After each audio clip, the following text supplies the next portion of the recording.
Hello बच्चों, हम भारत के राष्ट्रवाद चैप्टर पढ़ रहे थे, जिसमें से मैंने आपके काफ़ी क्वेश्चन आंसर्स पढ़ा दिए हैं और काफ़ी चीज़ें बता दी हैं। कुछ क्वेश्चंस हम लोगों ने कल की वीडियो में पढ़े थे। आज हम उसके आगे से स्टार्ट करेंगे असहयोग आंदोलन से। ठीक है, जो असहयोग आंदोलन था बच्चों, वो शहरों में बहुत जल्दी धीमा पड़ गया था। इस चीज़ को आपसे वो दो तरह से पूछ सकते हैं। ठीक है, पूछने के काफ़ी तरीके हैं, फिलहाल मैंने दो तरीके बता रखे हैं।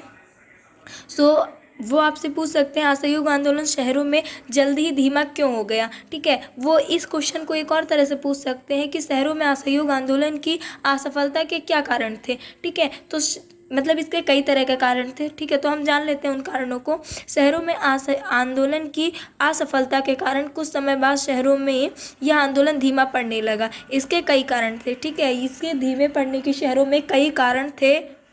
खादी का कपड़ा मिलों के जो खादी के कपड़े थे वो मिल के कपड़ों के अकॉर्डिंग महंगे थे। ठीक है, जिसे पुअर गरीब लोग नहीं खरीद सकते थे। ठीक है, और मध्यम वर्ग के लोगों के लिए भी उसे खरीदना मुश्किल था। ठीक है, आंदोलन की असफलता हेतु विकल्प भारतीय संस्थानों की स्थापना जरूरी थी। ठीक है, जिससे अंग्रेजी संस्थानों के स्थान पर उनका प्रयोग किया जा सके।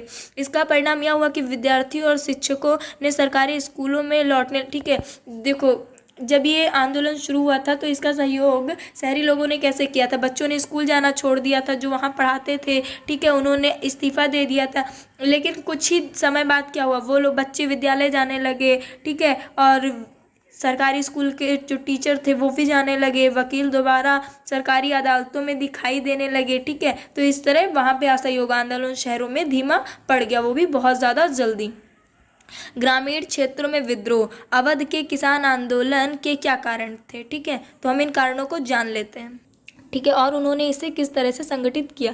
तो शहरों के बाद ग्रामीण क्षेत्रों में भी असहयोग आंदोलन का व्यापक असर हुआ। ठीक है, पहले तो ये कंडीशन शहरों में आई कि सब असहयोग आंदोलन से पीछे हटने लगे, भागने लगे। फिर धीरे धीरे देखते देखते यही कंडीशन ग्रामीण क्षेत्रों में भी हमें देखने को मिलने लगी। ठीक है, किसान और आदिवासी संघर्ष भी इस आंदोलन का हिस्सा बने। ठीक है, किसान लोग जो थे, ठीक है, वो भी इस आंदोलन का, और आदिवासी लोग जो थे वो भी इस संघर्ष का, इस आंदोलन का हिस्सा बने। ठीक है, उन्होंने भी इसमें भाग लिया, उन्होंने भी सहयोग किया। ग्रामीण क्षेत्रों में सन्यासी बाबा रामचंद्र और आदिवासी नेता, ठीक है, एक नेता थे सीताराम राजू ने नेतृत्व किया। ठीक है, ग्रामीण किसान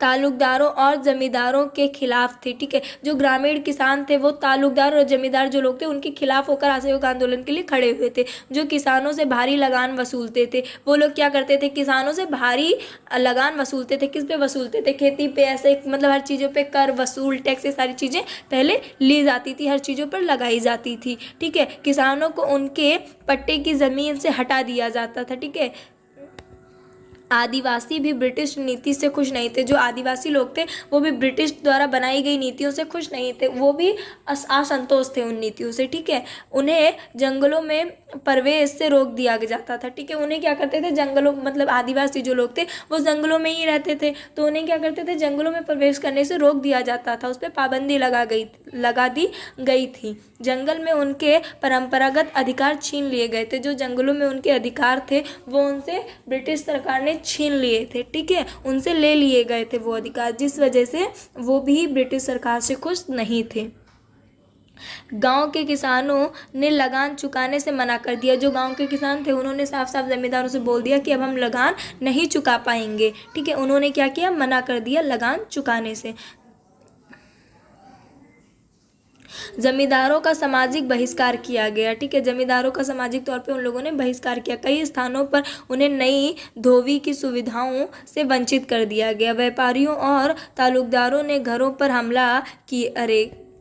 हमले किए गए। ठीक है, सो नोट बच्चों, आप लोग प्लीज़ कलरफुल पेन से लिखें या फिर हाईलाइट कर लें। ठीक है, हाईलाइटर यूज़ करें, ज़्यादा अच्छा रहेगा। शायद जब तक बच्चे कॉलेज में ना पहुंच जाएं कलरफुल पेन से लिखना अलाउड नहीं होता है। ठीक है, अवध किसान सभा जून 1920 में जवाहरलाल नेहरू, बाबा रामचंद्र और अन्य लोगों के नेतृत्व में ये चीज़ें हुई थी। ठीक है, गोरिल्ला आंदोलन। ठीक है, आदिवासी किसानों के लिए असहयोग आंदोलन का अर्थ अलग ही था। जो आदिवासी लोग थे और किसान थे, इनके लिए असहयोग आंदोलन का जो अर्थ था, तात्पर्य था, वो अलग ही था। उदाहरण द्वारा समझाइए, ठीक है। वो आपसे उदाहरण पूछ रहे हैं, ठीक है। सो आपसे ये क्वेश्चन एक और तरह से पूछ सकते हैं, पहाड़ी या आदिवासी क्षेत्रों में असहयोग आंदोलन कैसे हुआ, ठीक है। तो ऐसे क्षेत्रों में असहयोग आंदोलन की कई कारण थे, ठीक है। निम्न तरह की चीज़ें थी। तो 1920 में शुरुआती समय में यह आंदोलन पहाड़ी क्षेत्रों से आरंभ हुआ, ठीक है। जब ये शुरुआत हुई थी 1920 में, तो यह आंदोलन जहाँ से चला, जहाँ से शुरू हुआ, वो पहाड़ी क्षेत्र थे, ठीक है। इनकी शुरुआत पहाड़ी क्षेत्रों से हुई। आंध्र प्रदेश में घुमेद पहाड़ियों से यह एक हिंसक आंदोलन था, ठीक है। यह एक हिंसक आंदोलन था, मतलब इसमें मारपीट सब कुछ, ठीक है, क्योंकि गांधी जी अहिंसावादी थे, तो ठीक है। और यह आंदोलन हिंसक था, ठीक है। जो ब्रिटिश सरकार थी, उन्होंने क्या किया, जंगलों का वो हिस्सा बंद करवा दिया, ठीक है। और आदिवासियों का उनमें प्रवेश पर रोक लगा दी, ठीक है। आदिवासी वहीं रहते थे, तो उनके प्रवेश में उनका वहाँ आना जाना रोक दिया गया। उस पर उन्होंने रोक लगा दी कि अब वो लोग वहाँ नहीं जा सकते। स्वराज का मतलब जंगल पर अपने परंपरागत अधिकार वापस प्राप्त करना, ठीक है। स्वराज का क्या मतलब हुआ कि उस जंगल पर अपना अधिकार फिर से प्राप्त करना, जो इन लोगों से छीन लिया गया था। इस आंदोलन का नेतृत्व सीताराम राजू ने किया था, ठीक है। उनके नेतृत्व में यह हुआ था, ठीक है। ये कौन थे, ठीक है।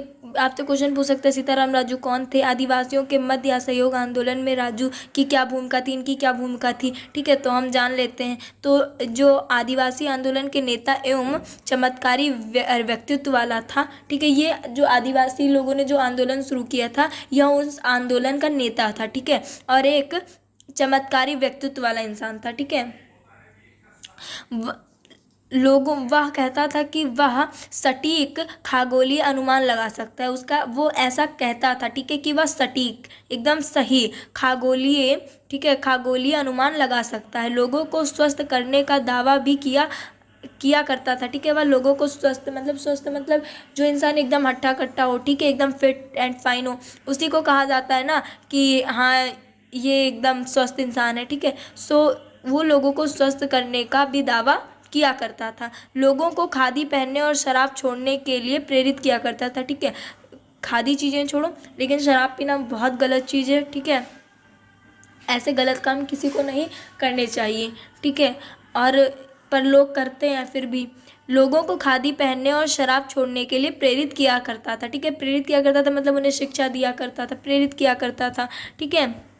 गुदेम की पहाड़ियों पर, ठीक है, युद्ध भी इसी बच्चों गुदेम की पहाड़ियाँ पर, ठीक है, जो गोरिल्ला युद्ध हुआ था, इसी ने करवाया था, ठीक है। इन्होंने ही करवाया था। परंतु उसका मानना था कि स्वराज की प्राप्ति हिंसा के बिना संभव नहीं है, ठीक है। जैसे गांधी जी का मानना था कि कोई भी ऐसी चीज़ नहीं है जो हमें बिना किसी से लड़े झगड़े, ठीक है, ना मिले।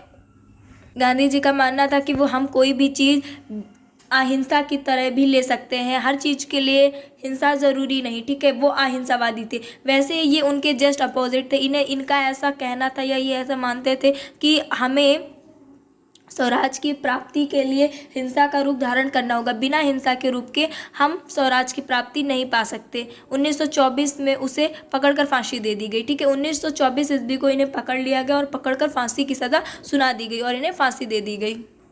सो बच्चों, मेरी आज तबीयत नहीं ठीक है, इसलिए आज की वीडियो हम यहीं तक रखते हैं। आगे के अभी आपके कुछ टॉपिक्स बचे हैं जो मैं आपको नेक्स्ट वीडियो में पढ़ाऊँगी। तब तक के लिए आप इतना कंप्लीट कीजिए। अगर किसी को कोई प्रॉब्लम है, कुछ नहीं समझ में आ रहा है, तो प्लीज़ मुझे कमेंट में बताइए एंड मेरे चैनल को लाइक एंड सब्सक्राइब कर दीजिए।